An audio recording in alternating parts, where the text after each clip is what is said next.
সুপ্রিয় শিক্ষার্থী ভাই বোনেরা, সবাইকে অভিনন্দন। আমি Gita Barman, department of economics, উত্তর degree college, Khulna.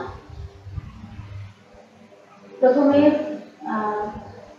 Corona pandemic এই মুহূর্তে আমরা সবাই গোটা বিশ্ব ভুক্তভোগী, যার জন্য আজকে আমরা ঘরে বসে অনলাইনে ক্লাসের সিস্টেমের আওতাভুক্ত। তো এই করোনা জয়ী হয়ে তোমরা আমাদের মধ্যে পদার্পণ করেছো নতুন একটা স্টেজে।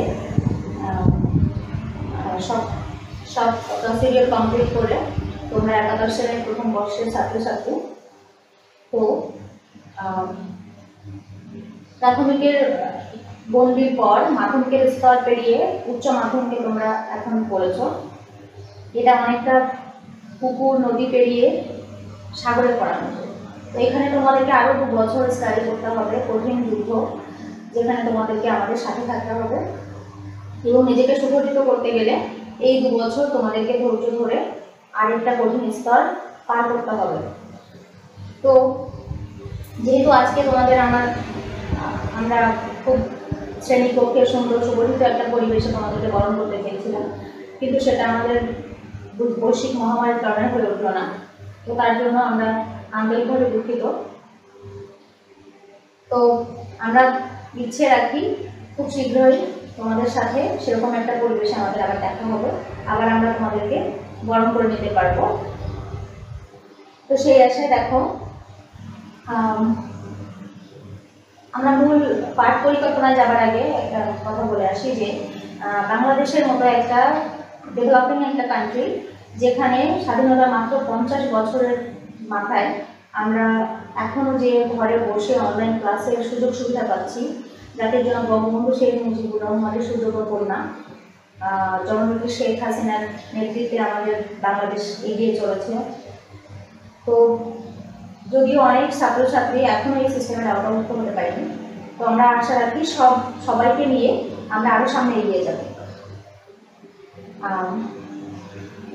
তো ফার্স্ট ইয়ার একাদশ শ্রেণী ফার্স্ট ইয়ার যারা আমাদের সামনে নতুন করে আমাদের পরিবেশে আওতাভুক্ত হয়েছ, তো তোমাদেরকে আজকে আমি মূল কোনো চ্যাপ্টারে যাব না, ডিটেলসে যাব না।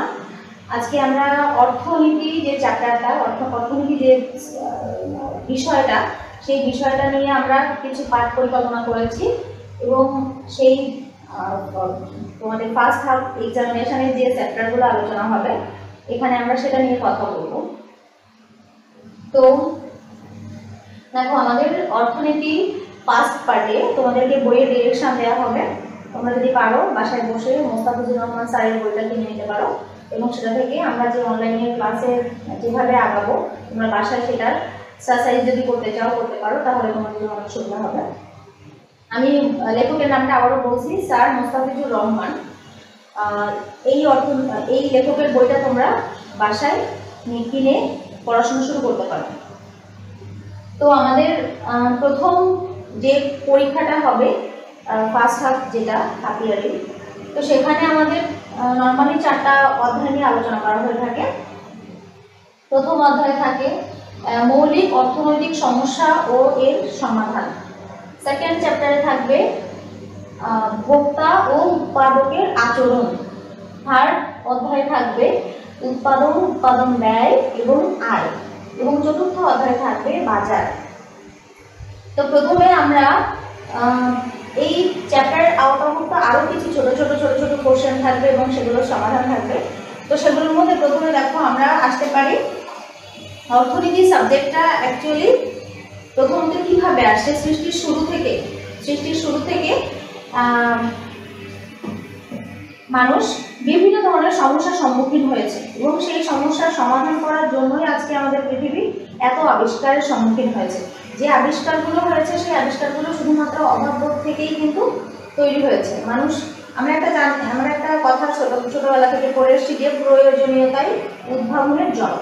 তো এই প্রয়োজনটা কোথা থেকে এসছে? প্রয়োজনটা মানুষকে আগে ফিল করতে হয়েছে এবং ফিল করার জন্য তাকে অভাববোধ করতে হয়েছে।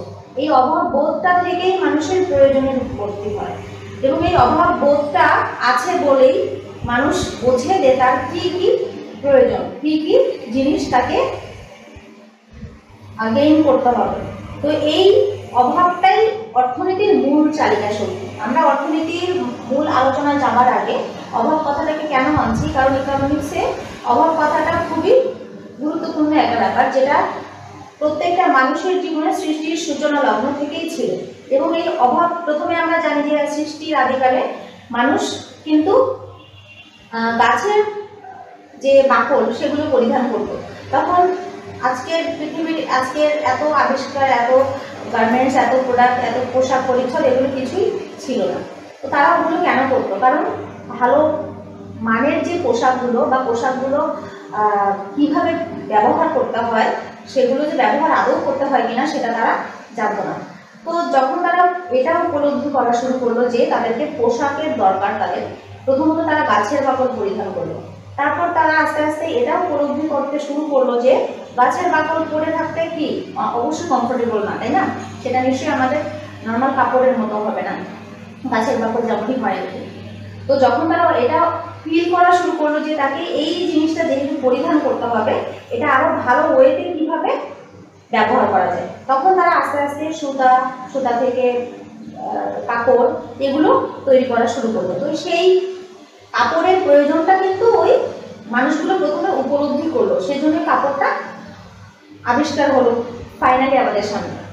তো সেভাবে শুধুমাত্র কাপড়ের কথা না, এখানে খাদ্য, বাসস্থান, বিভিন্ন ধরনের টেকনোলজিক্যাল দ্রব্য সামগ্রী, এই জিনিসগুলো অ্যাকচুয়ালি প্রথমে মানুষকে উপলব্ধি করতে হয়েছে যে আমার এই জিনিসটার প্রয়োজন বা এটা হলে আমার আরও বেশি ভালো হবে। তো এই অভাব বোধ বা এই প্রয়োজনটাই হচ্ছে অর্থনীতির মূল চালিকা শক্তি। যদি একটা ব্যক্তি সে যদি তার কোনো অভাববোধ ফিল না করে, সে যদি কোনো নতুন কিছু আবিষ্কারের চিন্তাভাবনা তার মধ্যে কাজ না করে বা প্রয়োজনীয়তা উপলব্ধি না করে, তাহলে তার থেকে নতুন কিছু আবিষ্কার করা সম্ভব হয় না। এই জন্য অর্থনীতিতে কিন্তু মৌলিক কিছু অর্থনৈতিক সমস্যার কথা বলা হয়েছে, যেটা ফার্স্ট নাম্বার চ্যাপ্টারে তোমরা পাবে। তো সেই মৌলিক সমস্যার মধ্যে প্রথমত হচ্ছে অসীম অভাব এবং দুষ্প্রাপ্যতা, দুটো আইটেমের কথা বলা হয়েছে। যে অসীম অভাব যেখানে থাকবে সেখানে কিন্তু সম্পদটাও অসীম নয়, কারণ অনেকগুলো অভাবের থেকে মানুষকে বেছে বেছে বেছে বেছে কিছু অভাব পূরণ করতে হয়। মানুষের সামর্থ্য কিন্তু লিমিটেড বা সীমাবদ্ধ, মানুষের সম্পত্তিটা সীমাবদ্ধ। এই জন্য তোমাদের ফার্স্ট চ্যাপ্টারে এই অর্থনীতিতে মৌলিক যে সমস্যাগুলো মানুষকে ফেস করতে হয় প্রথমত, সেটা আসলে অভাববোধ থেকে এসছে এবং সেই সমস্যাগুলো কি কি এবং কিভাবে সেগুলো সমাধান করা যায় সেটা প্রথম অধ্যায়ের একটা গুরুত্বপূর্ণ আলোচ্য বিষয়। দেন আছে দেখো কিছু অর্থনৈতিক ব্যবস্থা থাকবে প্রথম চ্যাপ্টারে। সেই অর্থনৈতিক ব্যবস্থাগুলোর মধ্যে বর্তমান বিশ্বে কত ধরনের অর্থনৈতিক ব্যবস্থা আছে, সেই অর্থনৈতিক ব্যবস্থাগুলো কোন দেশ কোন অর্থনৈতিক ব্যবস্থাটা হোল্ড করে সেটা নিয়ে আলোচনা করা হবে, এবং বাংলাদেশ সেই অর্থনৈতিক ব্যবস্থার মধ্যে কোন অর্থনৈতিক ব্যবস্থার মধ্যে পড়ে সেটাও তোমাদেরকে বলা হবে। দেন আরো ফার্স্ট চ্যাপ্টারে ব্যষ্টিক ও সমষ্টিক অর্থনীতির একটা ধারণা আছে। দেখো অর্থনীতি, যেটা তোমরা যদি অলরেডি এসএসসিতে যদি অর্থনীতি পড়ে আসো, অর্থনীতি কালো থেকে থাকে, তাহলে তোমাদেরকে বুঝতে একটু সুবিধা হবে, কিন্তু যাদের নেই তাদেরকে আমি বলে রাখছি যে অর্থনৈতিক মূলত দুটো টাইপস আছে বা প্রকারভেদ আছে, সেটা একটা ব্যষ্টিক, একটা সমষ্টিক। মানে একটা অর্থনীতি ক্ষুদ্র অর্থে ব্যবহার করা হয় বা আলোচনা করা হয়, আরেকটা অর্থনীতি বৃহৎ অর্থে আলোচনা করা হয়। যেহেতু আমরা প্রথম থেকে একটু একটু করে আঁকাবো, সেহেতু আমরা প্রথমে ফার্স্ট ইয়ারে তোমাদের ব্যষ্টিক অর্থনীতিটা থাকবে, এবং ব্যষ্টিক অর্থনীতির প্রথম চ্যাপ্টারের দিকে আমার ব্যষ্টিক কিছু জিনিস নিয়ে আলোচনা করা হবে এবং লাস্টের দিকে সামষ্টিক টপিকগুলো আলোচনা করা হবে। দেন সেকেন্ড চ্যাপ্টারে তোমাদের থাকবে ভোক্তা ও উৎপাদকের আচরণ। আমরা ব্যক্তি বিশেষ, সমাজের প্রত্যেকটা ব্যক্তি সবাই ভোক্তা, এক সেন্সে সবাই ভোক্তা, কারণ আমরা না খেয়ে কিন্তু বাঁচতে পারি না বা অনাহারে আমরা থাকতে পারি না। তো সেহেতু সবাই একদিক থেকে ভোক্তা, কিন্তু যদি আমি দুইটা টাইপস করি, এই শ্রেণীর মধ্যে দুইটা শ্রেণী থাকবে সমাজে, সেটা একটা শ্রেণী থাকবে ভোক্তা আর একটা শ্রেণী থাকবে উৎপাদক। কেউ উৎপাদন করে ভোক্তাকে ভোগ করার জন্য সহায়তা করবে। সেই জন্য আমাদেরকে ভোক্তা যে কনজিউমার এবং উৎপাদক প্রডিউসার, এই দুইজনের কাজ, এই দুইজনের আচরণ, এগুলো নিয়ে বিশ্লেষণ করতে হবে, এবং সেটা থাকবে সেকেন্ড নাম্বার চ্যাপ্টারে। ভোক্তা ও উৎপাদকের যে আচরণ সেখানে একটা গুরুত্বপূর্ণ টপিক থাকবে হলো উপযোগ, যেটা সেকেন্ড চ্যাপ্টারের আওতাভুক্ত আছে। এবং উপযোগ কি, উপযোগ কত প্রকার, দেন থাকবে চাহিদা বৃদ্ধি কি, চাহিদা বৃদ্ধির চাহিদা নির্ধারক, চাহিদা অপেক্ষক, এরূপ আরো অনেক টপিক। তো তোমরা আমাদের সাথে থাকবে, আমরা অনলাইন ক্লাসে যখন তোমাদেরকে বলবো তখন তোমরা আস্তে আস্তে আরো বেশি ক্লিয়ার হয়ে যাবে। থার্ড নাম্বার চ্যাপ্টারে থাকবে উৎপাদন, উৎপাদন ব্যয় ও আয়। উৎপাদন কি, প্রডিউসার যে মানে উৎপাদক সেটা উৎপাদন করবে, কিন্তু তার উৎপাদন করতে একটা ন্যূনতম ব্যয় থাকে, সেটা এক একটা প্রোডাক্টের ধরন বিশেষে সেটা নির্ধারিত হয়। তো এই উৎপাদন ব্যয়টা কিন্তু অর্থনীতিতে অনেক গুরুত্বপূর্ণ ভূমিকা পালন করে। উৎপাদন ব্যয় কেমন হবে তার উপরে ডিপেন্ড করে ভোক্তার আচরণ, তার উপরে ডিপেন্ড করে প্রফিট বা লাভ, উৎপাদকের প্রফিট বা লাভ। তো এর মধ্যে আরো কিছু জিনিস দেখো, যোগান, চাহিদা, চাহিদার স্থিতিস্থাপকতা, ভারসাম্য, দাম ও পরিমাণ নির্ধারণ এবং চাহিদা যোগানের পরিবর্তনের প্রভাব। এই টপিকগুলো আমরা থার্ড নাম্বার চ্যাপ্টারে তোমাদের সামনে আলোচনা করব। এবং চতুর্থ অধ্যায় থাকবে তোমাদের বাজার। তো আমি আজকে প্রথমে কোনো কথা বলে যাচ্ছি, তোমরা এটা নিয়ে ভয় পাওয়ার কোনো দরকার নাই, কারণ আমি জাস্ট চ্যাপ্টারের হেডিংগুলো তোমাদেরকে বলে যাচ্ছি যে কোন কি কি টপিক এক এক চ্যাপ্টারের আন্ডারে থাকবে।